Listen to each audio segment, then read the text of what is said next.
दिल्ली समेत पूरे देश में जहांगीरपुरी में हुई बुलडोजर की कार्रवाई पर बवाल मचा हुआ है। ऐसे में यूपी की राजनीति पर इसका फर्क ना पड़े तो ये होना मुश्किल है, क्योंकि पहली बात ये कि बुलडोजर चलाने की कार्रवाई जहां यूपी से इसकी शुरुआत हुई, तो वहीं दूसरी बात सांप्रदायिकता से जुड़ती है।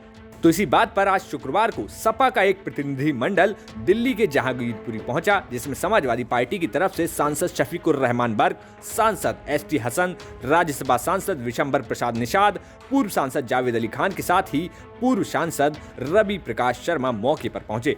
लेकिन यहां पहुंचे किसी भी नेता को लोगों से मुलाकात करने की इजाजत नहीं दी गई, जिसके बाद सभी नेताओं ने मीडिया से मुखातिब होते हुए सरकार पर तीखा हमला किया। सबसे पहले यहां पर सपा सांसद एसटी हसन ने कहा कि ये सिर्फ नफरत की कार्रवाई है। इसी के साथ ही सांसद बोले कि कोई भी धार्मिक स्तर पर बुलडोजर नहीं चलना चाहिए।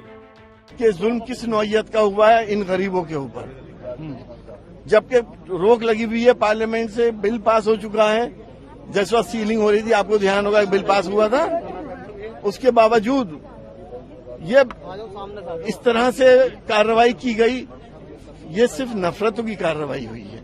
किस वक्त पे हुई है आप भी देख रहे हैं, कैसे अभी हंगामा हुआ था जुलूस के ऊपर, उसके बाद ये कार्रवाई हुई। अभी पूरे दिल्ली में क्यों नहीं हो रही कार्रवाई? सैनिक फार्म में क्यों नहीं होती है?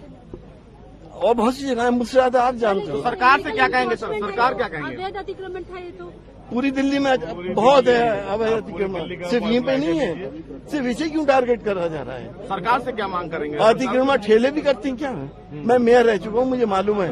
मूविंग ठेले कहीं कोई अतिक्रमण में नहीं आती। हसन साहब, सरकार के लिए क्या कहेंगे? सरकार से क्या मांगे आपकी? सरकार से हम यही कहेंगे कि सरकार से यही डिमांड है कि अब रहम कर दो इन गरीबों के ऊपर, इनको जीने दो, इनको रोजी रोटी कमाने दो, इनको अपनी जिंदगी सही से गुजारने दो। लेकिन बीजेपी के नेता कह रहे हैं कि आप लोग सभी जो है यहाँ आकर राजनीति कर रहे हैं।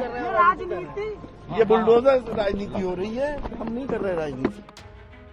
इसके बाद हमने बात की संभल से सपा सांसद शफीकुर रहमान वर्क से। वर्क का कहना था कि जब देश में कानून मौजूद है तो बुलडोजर की क्या जरूरत है। कहा जो गलत है वो अदालत और कानून तय करे। जब कानून मौजूद है तो बुलडोजर की जरूरत क्या है? अगर कानून कहता है, तुम्हें कानून इजाजत देता है तो वहीं तो कर सकते हो। लेकिन अब सारी दुनिया में आप बुलडोजर चलाएंगे, कानून की हुकूमत नहीं चलाएंगे। कहा यह जा रहा है कि जो अवैध है उसे ही तोड़ा जा रहा है, जो इंक्रोचमेंट हुआ है इसे आप किस तरह से? ना तो वो उसके मुतालिक अदालत तय करे, कानून तय करे। ये नहीं अपनी मर्जी से जो चाहे से तोड़ दिया जिसको। वहीं मौके पर मौजूद सपा पूर्व सांसद जावेद अली खान से लोगों से मुलाकात न होने के बारे में पूछा गया तो उनका कहना था कि पीड़ितों से मिलना कोई गैर कानूनी काम नहीं है, लेकिन पुलिस उनको मिलने नहीं दे रही है। अभी पुलिस वालों से बात नहीं हुई है। हम जाने की कोशिश करेंगे, उनको समझाने की कोशिश करेंगे कि पीड़ित लोगों से मिलना कोई गैर कानूनी काम नहीं है। ये उनको समझाने की कोशिश करेंगे। हमें उम्मीद है कि वो हमारा सहयोग करेंगे। यहाँ पर आप आए हैं, सीपीआई के लीडर्स आए हुए हैं, सुबह कांग्रेस के भी एक नेता आए थे, कल ओवैसी साहब आए हैं और आम आदमी पार्टी के भी नेता आए हैं। बीजेपी कह रही है कि ऑपोजिशन के जो लीडर्स हैं वो भड़काने के लिए जा रहे हैं। भड़काने के लिए तो सारा ठेका भारतीय जनता पार्टी ने ले रखा है। आज हमारे देश का जो विपक्ष है वो भड़काने का काम नहीं करता है, और भड़काने में उनका कोई मुकाबला भी नहीं कर सकता है भारतीय जनता पार्टी के लोगों का। हम लोग दुखियों का हाल जानने आए हैं, पीड़ितों की स्थिति जानने आए हैं। जो यहाँ विध्वंस किया है गैर कानूनी तरीके से, उसकी स्थिति जानने आए हैं। लेकिन आपकी पार्टी के नेता हैं बर्क साहब, उनकी स्टेटमेंट पर काफी कंट्रोवर्सी हुई है। उन्होंने कह दिया है कि जल चढ़ाया तो खून की नदियां बहेंगी। जहांगीरपुरी के संबंध में उनका ऐसा कोई बयान नहीं है। वो तो बात है, लेकिन इस तरह की बात कहीं अभी वो आने वाले हैं, आप उनसे पूछ लीजिएगा कौन सी मस्जिद का वो जिक्र कर रहे थे या कहाँ का जिक्र कर रहे थे, वो आपको बेहतर बताएंगे। यहाँ पे जो डेमोलिशन हुआ वो बीजेपी कह रही है, एमसीडी कह रही है, इनफैक्ट कोर्ट में भी जाकर सोलिसिटर जनरल साहब ने ये कहा कि भाई यहाँ पर इंक्रोचमेंट हुई थी, हाई कोर्ट का आदेश था, हमें तो इंक्रोचमेंट हटानी जरूरी है क्योंकि सारा नाजायज कंस्ट्रक्शन है।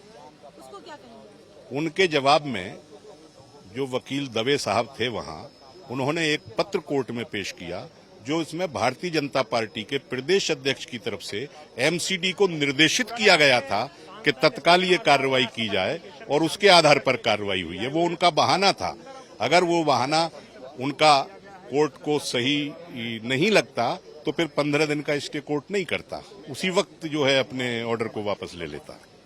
सर, देश में इस वक्त कई जगह पर इस तरह के डेमोलिशन को लेकर काफी अटकलें उठी हैं। अब उत्तर प्रदेश में देखा, मध्य प्रदेश में देखा, आज राजस्थान में अलवर में हंगामा हो रहा है क्योंकि वहां पर बीजेपी कह रही है कि एक मंदिर तोड़ दिया गैरकानूनी तरीके से कहीं भी डिमोलिशन नहीं होना चाहिए। एक प्रक्रिया है डिमोलिशन करने की। अगर कोई अवैध है, एनक्रोचमेंट है, तो उसका एक लीगल प्रोसेस है, उसके बाद डिमोलिशन होते हैं तो बात ठीक है। लेकिन रात को सो करके सुबह जब उठते हैं और बुलडोजर लेकर के निकल पड़ते हैं ये बीजेपी के लोग या कोई भी, तो इस तरीके का डिमोलिशन जो है वो कानून सम्मत नहीं होता है। फिलहाल जहांगीरपुरी में हालात संवेदनशील बने हुए हैं। जहां तक लोगों और नेताओं की बात है तो किसी को भी मिलने की अनुमति नहीं दी जा रही है। लेकिन अखिलेश यादव की तरफ से सपा का प्रतिनिधिमंडल दिल्ली के जहांगीरपुरी भेजना उनकी आगे की आने वाली राजनीति के दांव पेच को दिखा रही है। जहां आजम खान के कारण मुस्लिम सपा से नाराज बताए जा रहे हैं, तो वहीं अब अखिलेश किसी न किसी तरह इस खाई को पाटने की कोशिश करते हुए भी दिख रहे हैं। अब देखना होगा कि आगे आने वाले समय में यूपी की राजनीति में मौसम क्या रहने वाला है। दिल्ली से अनीशा माथुर के साथ ब्यूरो रिपोर्ट, यूपी तक।